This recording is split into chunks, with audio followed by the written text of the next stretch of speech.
Hi there, it's Victoria with Finding My Voice. I do struggle with autoimmune issues, histamine intolerance. That's one of the things I'm going to talk about today. Several different things. And also in this last year, I've had a pretty serious bout of vertigo. Welcome back, Victoria with Finding My Voice. I'm going to give this one a try. New location, new background. I might actually blur the background. We'll see. We'll see how brave I am. So by now, you've realized a couple of things. One is I always have my glasses on my head. That's because my eyes are really bad.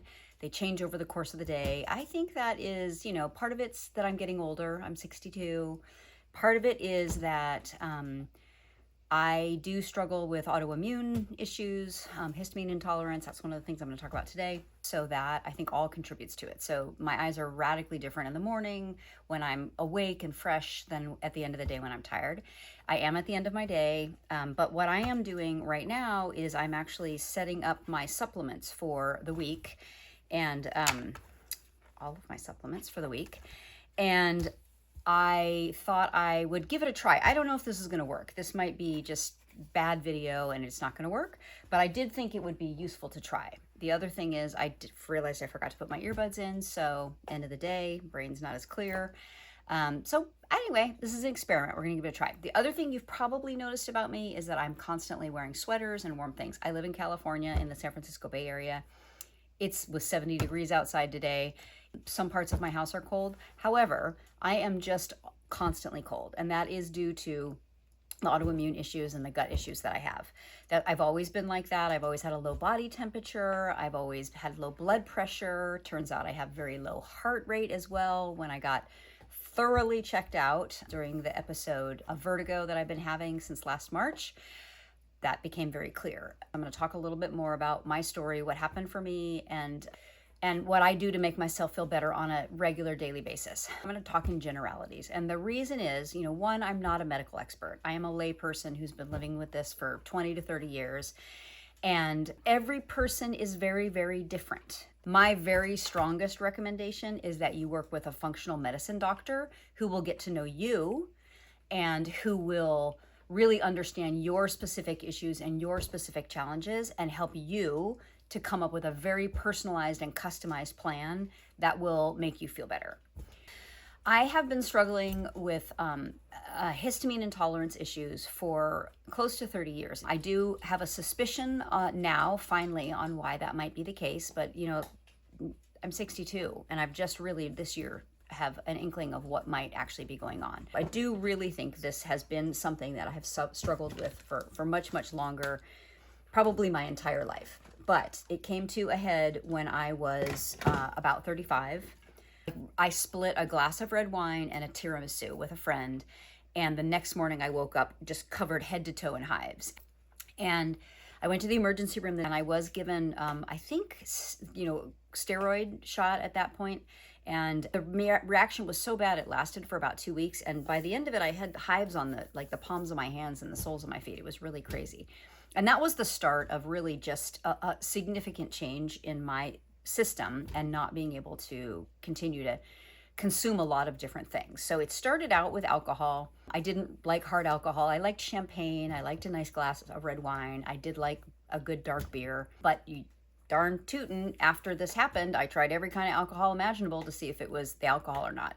It did take me a very, very long time to understand that it was a histamine reaction, that it wasn't specific to alcohol. So over the years, what I have come to learn is I have what's called histamine intolerance. I do have one good resource that I'll put it in the description, so you'll be able to link to this video there. Great and short video that really explains what histamine intolerance is. So for me, what it means is there's a whole series of things that I cannot ingest because it just sets my system on fire. The biggest reaction is hives. My face turns red here. They call it a butterfly. I get very sleepy. And oftentimes, if I have a very bad reaction, it'll just put me to sleep. Within, sort of 20 to 30 minutes of eating something, I'll fall asleep. I'll be asleep for 3 hours. And when I wake up, I have the worst hangover you can ever imagine. It feels like I drank, a pint of Jack and I'm recovering from that. And the reaction is usually that short period. It's sort of 3 to 4 to 5 hours typically. But the aftermath, the brain fog, the hangover feeling sick to my stomach, all of those things can last as long as 3 days, as long as 72 hours. So it's very brutal. And over the years, I've learned a lot about myself, and I've learned how to handle that and how to not get into those situations. So that is really what I kind of want to focus on. I do work with a functional medicine doctor. She's amazing. She is, a functional medicine MD, but she's also a Western trained gastroenterologist. So she has really a lot of background and a lot of knowledge about gut biosis.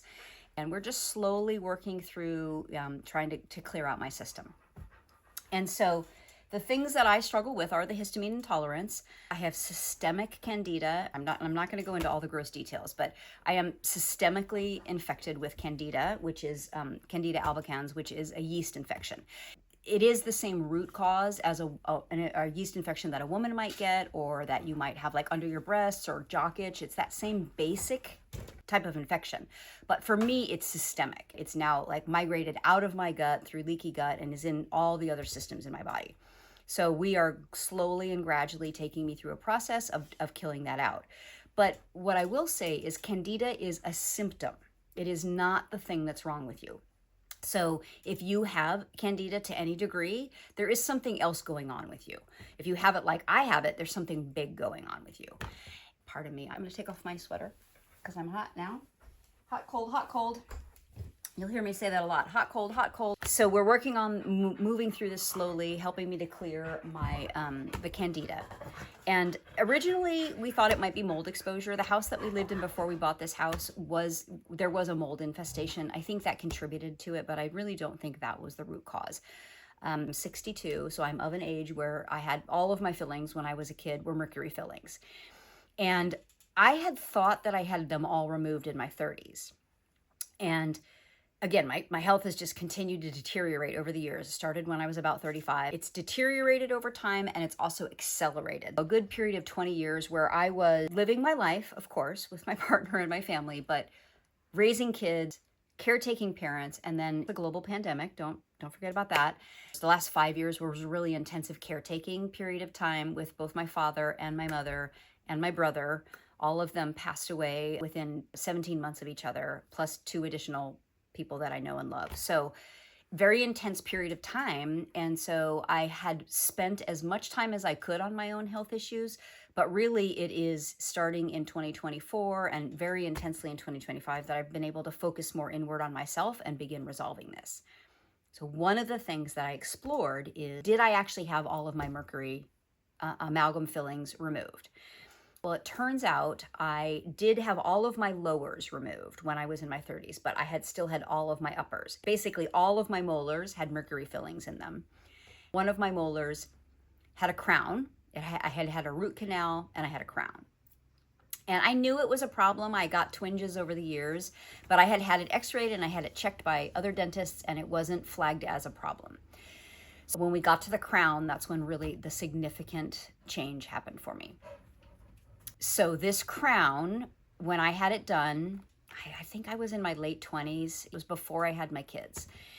And I had the root canal done and a crown put in. And almost right away, I started having problems with it. I started getting swelling in my gum line, a lot of pain. So I went back to that doctor, and he tried to do a fix on it through the gum line. That did not work. So I had to really fight to get a second surgery done. And I did not recall all the things that they did. Recently, within the last 2 months, had that crown removed. What they found underneath my crown is that there's 3 roots in the tooth. One of the roots had a nickel filling, which is, I guess, even worse than mercury. One of the roots had a mercury filling in it. And the 3rd root was so badly rotted that they actually had to, sorry if you're squeamish, they had to scrape the skin and scrape the bone because it was just dead tissue. And the moment, I mean literally the moment they pulled that tooth out and that 3rd rotten root came out of my gums, I could take a deep breath. I didn't even know I wasn't taking a deep breath, but I took probably the first deep breath I've taken since I was in my mid 30s. And that was maybe 5 to 6 weeks ago. And I have just felt better and better and better since then. My energy has come back. I'm back to waking up really early in the morning, which is my sweet spot. I love that. I love having the house to myself in the morning and waking up early, and I'm super smart in the morning. So it's a great time for me. And so that is one of the things. If you're suffering with autoimmune disease, if you're suffering with histamine intolerance, please be sure to get your teeth checked, especially if you are in your 50s, 60s, 70s, 80s, 90s, 100s, because you had some kind of a filling that they're no longer using and they no longer feel as safe. And many of us still have them in our mouths. So that is one thing that I recommend, is getting your teeth checked. There is a direct connection with your gum health and your microbiome. Whatever happens in your mouth directly affects your gut. So just be sure to get that checked out. In 2024, I invested in a dry sauna, which is in my garage. You can buy them off of Amazon, at Walmart, at Costco, anywhere at this point. I use it every single morning, and every single time I come out of that dry sauna, I feel better. It's a detoxifying solution. So that is another thing you can explore. You can get a gym membership that might have a dry sauna. You can get a one-person sauna. There's a lot of different options. Again, not inexpensive, but if you've been suffering with health issues like I have, it's worth saving up over time and buying yourself one, because it makes a really, really significant difference. Another thing that I do on a regular basis is activity. It's very hard to do when you feel constantly fatigued. You don't feel good at all, ever. But the more active I am, the better I will feel. And I know that. I have definitely struggled with that over the years. Then I had a wide swing. Some years I felt great and I could do a running program with my sister. Other years, multiple years in a row, I had no energy, and I basically could crawl out of bed, take care of my kids, work. I'm the primary breadwinner in my family. I could work. And then about 6 or 7 o'clock at night, I would crawl back into bed and go to sleep, and I would get up and I would start over. Childbearing, child rearing, caretaking.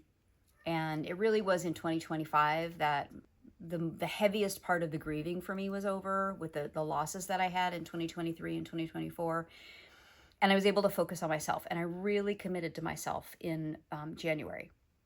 And so I'm going to tell you something that is going to sound probably a little shocking to you, but what I will just preface it with is, if I eat like this, I feel amazing. And if I don't, I spend my days in bed. I have no energy for myself. I have no energy for my partner. I have no energy for my children, my dogs, my cats, my foster kittens. So although this sounds to many people like it's very limiting, for me, it's very freeing, because if I eat this way, I feel amazing. So what do I eat? I eat a lot of the vegetables. I eat a lot of the fruit. I eat chicken. I eat salmon. I eat beans. I eat nuts, not all of them, but many of them. Generally speaking, I cannot have alcohol. I cannot have a lot of vinegar. I can't eat histamine producing or encouraging foods. So some of the really good foods that fall into that category that are really hot right now, I can't have, like cashews, avocados, bananas, spinach. I've never been able to eat eggplant. I've always reacted, even when I was a child. That's what I mean. I think I've had this going on for a very long time. What I don't eat at this point is I avoid all grain. There's a really fabulous woman, her moniker and her cookbooks and all of her social handles, it's called Against All Grain. Danielle, love you. She's a youngish woman, relative to me, but she began suffering from this in her early 20s and has really struggled with it over the years, and I think is doing very, very well at this point. Health-wise, she's also doing well, successfully sharing this message with people. So I don't eat grain, anything aged or fermented, right? So I don't eat aged cheese, but I will eat fresh cheese. So fresh mozzarella, I will eat feta. We have a garden. I literally go out and I pick, kale and collard greens and herbs from the garden, and I build that into a lot of my food. I eat turkey, I eat chicken, I eat salmon, and I only eat the highest quality food that I can get. So pasture raised, if it's the meat, and for vegetables and fruit, it's all organic. One is that my body cannot take the chemicals that go into non-organic foods. That's just me. But the other thing is they taste so much better. And I don't eat that many different kinds of food. So I want the food that I do eat to be really, really good. I can eat almonds, so I can make almond crackers or buy almond crackers if they're very simple. I also stopped eating sugar, which just about killed me in January. When I was eating sugar, I constantly crave sugar. That fed the candida. It's part of the thing that, allowed it to go systemic in my system. Once I stopped eating sugar and completed all the sugar withdrawals, I just don't crave it anymore. Now I crave savory things, and I want the crunchy savory things. I'm just going to circle back to the thing that I said at the very beginning. My plan is my plan, right? It's what works for Victoria. What I do, I've discovered over the course of close to 30 years. My plan probably isn't your plan. You need a slightly different plan. But what you need to do is find a partner in the functional medicine world or integrative health world who can help you figure out what your plan is. When I eat this way, I feel fabulous. So I'm just going to say that full stop. When I start deviating from this, then I start to have issues. And again, this is me. I am at this point, very, very strategic about what I do. If I'm going to a holiday party, for instance, I'm going to eat squeaky clean for the 3 days leading up to it and right up to the point that I go to that party. I do always pre-eat when I go to a party because I don't know if there's going to be food that I can eat there. So I have a small meal before I go. But I leave myself enough room to try out a few things if there are things that I can eat. And I might decide, and this is a choice for me at this point, right? The only thing that puts me into anaphylactic shock 100% of the time is alcohol. Vinegar is dicey, so I stay away from it, but I cannot have alcohol. I cannot drink it. I can't have food that's been cooked off. I can't have a non-alcoholic beer. I cannot have anything ingested into my body that has touched, looked at, or breathed alcohol. But other things I can decide to cheat. So that is one of the things that makes it really hard about histamine intolerance is you can choose to eat something that does not make you feel well. So holiday party analogy, right? I go to a party and I've pre-eaten something so I'm not starving. I bring a little treat, but it's the kind of treat I eat all the time. So I'm looking for something else that I can have. So let's say somebody has a gluten-free cookie or a flourless brownie, and it's Christmas Eve. I want a treat. What I will do is I'll take the small thing, I will break it in half, I will eat half of it, and I'll set the timer on my watch for 10 minutes. And I know if I'm having a reaction. My eyes get dry, I start to feel sleepy. I know right away if I'm having a reaction. So for me, that's how I handle it. Me, not you. You have to figure out all of your own tips and tricks that are going to get you through how to live with this kind of a situation. So that's the food segment. I talked about working with a functional medicine doctor. I talked about using a dry sauna or some other kind of holistic systemic detoxifying system. If you cannot afford a dry sauna, good alternatives are Epsom salt baths on a daily basis. Coffee enemas, look it up. It sounds gross, works great. And dry brushing. You can do it with a washcloth, you can buy an expensive dry brush, but really what it is you get into the shower and before you turn the water on, you rub the skin all over your body, starting on the top of your head, your scalp, all the way down to your body, and then you take your shower. Your skin is your largest detoxifying organ in your body. And so anything that you're doing that's helping you detoxify, especially while you're going through any kind of a reaction.